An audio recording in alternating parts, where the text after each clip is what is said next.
Maintenant, Hébreux 10, les versets 11 à 17. Après s'être offert pour nous en sacrifice, afin que nous soyons sanctifiés, c'est-à-dire mis à part, il s'est assis pour toujours à la droite de Dieu. Il s'est assis pour toujours à la droite de Dieu. Mais j'aimerais attirer votre attention quand Paul dit « Nous avons été ressuscités ensemble avec Jésus et nous avons été assis ensemble avec Jésus. » Jésus, nous le suivons ici dans l'ouvrage du don de sa vie afin de nous amener avec lui devant le Père. Pour nous amener avec lui devant le Père, il fallait qu'il nous amène comme étant saints. Oui. Alors, sur un plan humain, nous pouvons nous entendre dire « Oui, non, mais vous n'êtes pas saints. » Mais, cependant, nous sommes sanctifiés, nous reconnaissons que nous ne sommes pas rendus saints par nos œuvres, mais nous sommes rendus saints par le don que Jésus a manifesté, le don de sa vie, afin de faire la volonté de Dieu, son Père, notre Père. Alléluia. Ainsi, vivre par la foi, c'est accepter que nous sommes assis avec lui à la droite de Dieu. Si nous prenons en compte cette valeur qui nous est offerte en Jésus, d'être assis à la droite de Dieu, je crois pouvoir dire à juste raison que nous éviterions bien des chemins, des voies tortueuses, en tenant compte que Jésus nous fait grâce d'être assis à sa droite et que c'est là l'honneur qui nous est rendu à nous, pécheurs. Quelle grâce! Si donc nous sommes rendus ainsi en Jésus-Christ d'être assis à la droite de Dieu, nous allons nous apercevoir dans ce passage que nous avons une mission à remplir. Et cette mission, elle est toute simple. Elle est définie ici. Il est dit, il attend désormais que ses ennemis soient réduits à lui servir de marchepied. Autrement dit, il attend que le corps de Christ soit ainsi en action, et nous sommes ces pierres vivantes, nous sommes les membres de son corps, et nous sommes ainsi destinés, tel que Dieu l'a fait pour l'homme à la création, il a amené devant lui la femme, afin qu'elle devienne son aide semblable. Jésus n'attend rien d'autre de nous, pierres vivantes, qui formons son corps, d'être ainsi son aide semblable. Mais si nous disons son aide semblable, nous sommes donc assurés du pardon de Dieu, donc libérés pour servir. Mais nous avons une mission. Nous avons une mission qui est définie ici, de réduire les œuvres de ténèbres à lui servir de marchepied, à lui servir de tremplin. je garde toujours le souvenir.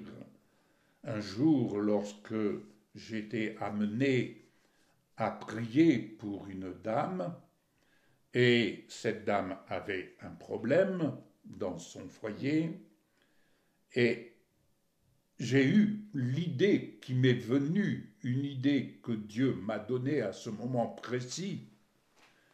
Et là où je me trouvais, je vois un marchepied, un escabeau, et l'idée m'est venue de prendre cet escabeau et de demander à cette dame, écoutez, voici votre problème. J'ai pris mon mouchoir et j'ai dit, voilà votre problème. Il est là au pied du Seigneur, au pied de cet escabeau. Faites de ce problème votre marchepied. Elle a monté la première marche. Comment voyez-vous votre problème? Il n'a pas changé, il est toujours le même. C'est évident. Eh bien, vous allez monter une deuxième marche. Et toujours la même chose. Pour arriver en haut, je lui dis, comment voyez-vous le problème? Et elle me dit, j'ai compris. Elle a compris qu'elle faisait de ce problème un marchepied pour monter plus haut dans la présence de Dieu. Faites de votre faiblesse un marchepied pour monter plus haut. Pour monter plus haut dans la présence de Dieu et dans la puissance de Dieu. Monter plus haut dans la présence de Dieu, c'est gravir de marche en marche, c'est gravir dans la puissance de Dieu. Alléluia. Ainsi, par l'offrande de son corps, Jésus a conduit à la perfection ceux qu'il rend saints. Et ceux qu'il rend saints ont, à juste raison, ont des droits. Ils doivent exercer la justice de Dieu à la lumière de la parole. C'est ici son alliance avec nous. C'est son alliance. J'aime à dire, c'est son alliance qu'il nous offre de vivre avec lui. Et l'œuvre du Saint-Esprit nous révèle dans notre cœur sa parole.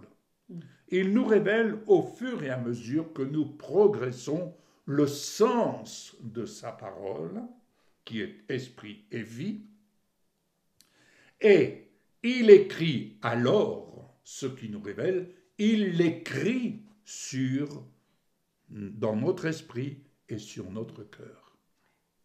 Car on n'oublie pas ce que le Seigneur nous donne comme instruction, c'est là sur notre cœur.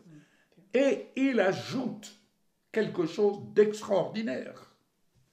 Quelque chose d'extraordinaire qui doit nous amener à nous dépasser, à sortir de nos limites, à sortir de nos rituels. À savoir, il ajoute, je ne me souviendrai plus de leurs péchés.